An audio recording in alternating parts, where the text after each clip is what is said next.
Aldehyde and ketones के आज के लेक्चर में हम कुछ और रिएक्शंस करेंगे एल्डिहाइड एंड कीटोन की। मैं doctor Uma, associate professor SPC government college Ajmer. हम कर रहे थे बीएससी पार्ट सेकेंड का पेपर सेकेंड ऑर्गेनिक केमिस्ट्री, और जिसमें हम कर रहे थे चैप्टर एल्डिहाइड एंड कीटोन्स। पिछले दो लेक्चर्स में हम कुछ रिएक्शंस कर चुके थे। आज हम करते हैं nucleophilic addition reactions of carbonyl compound. जैसा कि हम जानते हैं कार्बोनाइल कंपाउंड के अंदर C double bond O group present रहता है, और कार्बन और ऑक्सीजन की इलेक्ट्रोनेगेटिविटी या विद्युत ऋणता में अंतर के कारण ये जो बंध है, ये डबल बॉन्ड है, वो पोलर हो जाता है। और यहाँ पर जो कार्बन पर डेल्टा पॉजिटिव और ऑक्सीजन पर डेल्टा नेगेटिव चार्ज आ जाता है। जैसे ही डबल बॉन्ड के इलेक्ट्रॉन्स पाई इलेक्ट्रॉन्स ऑक्सीजन के पास चले जाते हैं, कार्बन पर डेल्टा पॉजिटिव और ऑक्सीजन पर डेल्टा नेगेटिव चार्ज आ जाता है।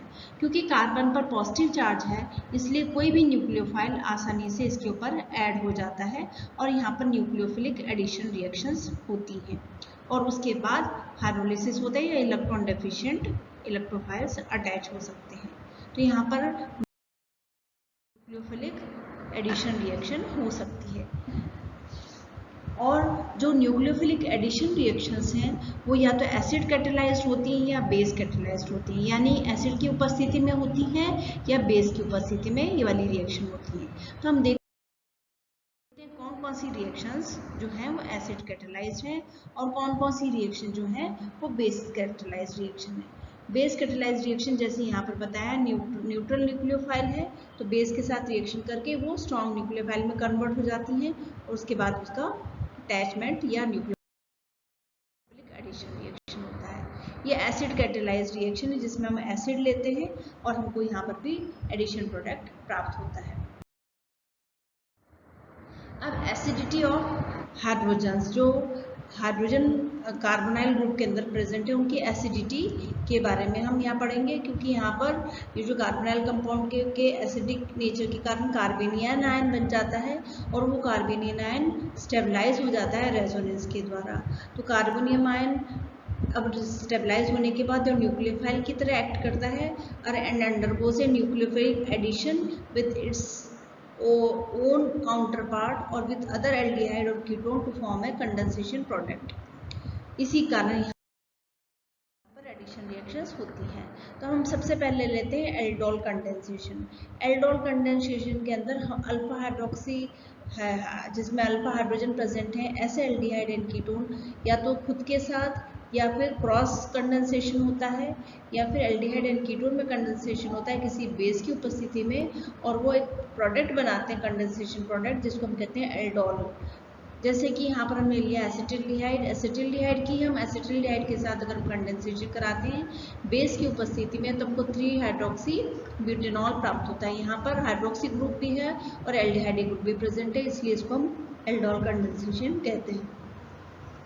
एल्डोल जो बनते हैं वो इजीली डिहाइड्रेट हो जाते हैं बाय हीटिंग और by treatment with dilute acid to form unsaturated alpha beta aldehydes. जैसे कि यहाँ पर हमने लिया तो यहाँ पर हमको मिलते हैं, अगर हम इसका फर्दर रिडक्शन कराते हैं तो हमको अनसैचुरेटेड एल्डिहाइड एंड कीटोन प्राप्त हो जाते हैं।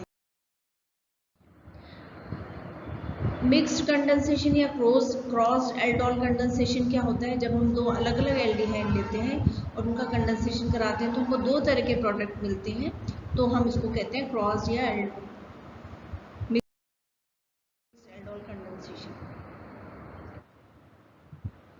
What is the mechanism of aldol condensation? हमने लिया है यहाँ पर एसिटिल्डिहाइड, हम इसकी रिएक्शन कराते हैं तो फर्स्ट स्टेप में ये जो बेस की प्रेजेंस में रिएक्शन करा रहे हैं, ये इस अल्फा हाइड्रोजन जो प्रेजेंट है एसिडिहाइड में उसको एब्स्ट्रैक्ट कर लेते हैं और इस कार्बन पर नेगेटिव चार्ज आ जाता है, ये कार्बेनियन आयन बन जाता है और ये रेजोनेंस के द्वारा स्थायी हो सकता है। दूसरा स्ट्रक्चर हम लिख सकते हैं जिस पर कि ऑक्सीजन पर नेगेटिव चार्ज है। अब ये जो कार्बेनियन आयन है जो कि इनोलेट आयन है, न्यूक्लियोफाइल की तरह एक्ट करता है और दूसरे मॉलिक्यूल एसिटिल्डिहाइड के ऊपर अटैक करता है और इस तरह का इंटरमीडिएट स्ट्रक्चर बनता है। उसके बाद वाटर के साथ हाइड्रोलिसिस होता है, वाटर इस ऑक्सीजन को हाइड्रोलाइज कर देता है और ये हाइड्रोक्सी ग्रुप में कन्वर्ट हो जाते हैं। इस तरह से दो मॉलिक्यूल आपस में ऐड हो जाते हैं और एल्डोल बना देते हैं। बेंजोइन कंडेंसेशन कंडेंसेशन में हम ले लिया बेंजल्डिहाइड और बेंजल्डिहाइड का कंडेंसेशन, और जो प्रोडक्ट हमको मिला वो कहलाता है बेंजोइन आफ्टर कंडेंसेशन। अब हम लेते हैं मैकेनिज्म ऑफ बेंजोइन कंडेंसेशन। हमने लिया बेंजल्डिहाइड, HCl की प्रेजेंस में ये रिएक्शन हो रही है, तो यहाँ पर जो साइनो ग्रुप है इस कार्बन पर जाकर अटैच हो जाता है, जो कि इलेक्ट्रोपॉजिटिव है, अटैच हो गया उसके ऊपर। उसके बाद में हम इसका हाइड्रोलिसिस कराते हैं तो यहाँ पर ये OH ग्रुप में कन्वर्ट हो जाता है। अब ये इसके ऊपर हम एल्डिहाइड, किसी बेंजल्डिहाइड की हम वापस से रिएक्शन कराते हैं तो इस तरह का प्रोडक्ट बनता है। अगर हम इसका, अब इसमें प्रोटॉन शिफ्ट होता है, साइनो ग्रुप को वापस निकाल देते हैं और हमको वापस बेंजोइन पदार्थ प्राप्त हो जाता है।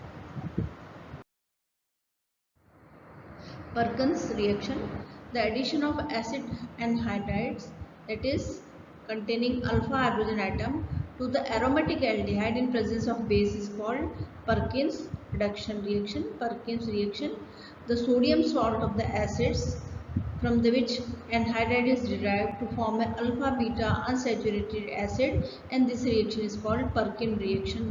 यहाँ पर देखिए बेंजल्डिहाइड है, इसके हम एनहाइड्राइड के साथ रिएक्शन करवाते हैं तो हमको सिनेमिक एसिड प्राप्त होता है और ये कहलाती है पर्किन रिएक्शन।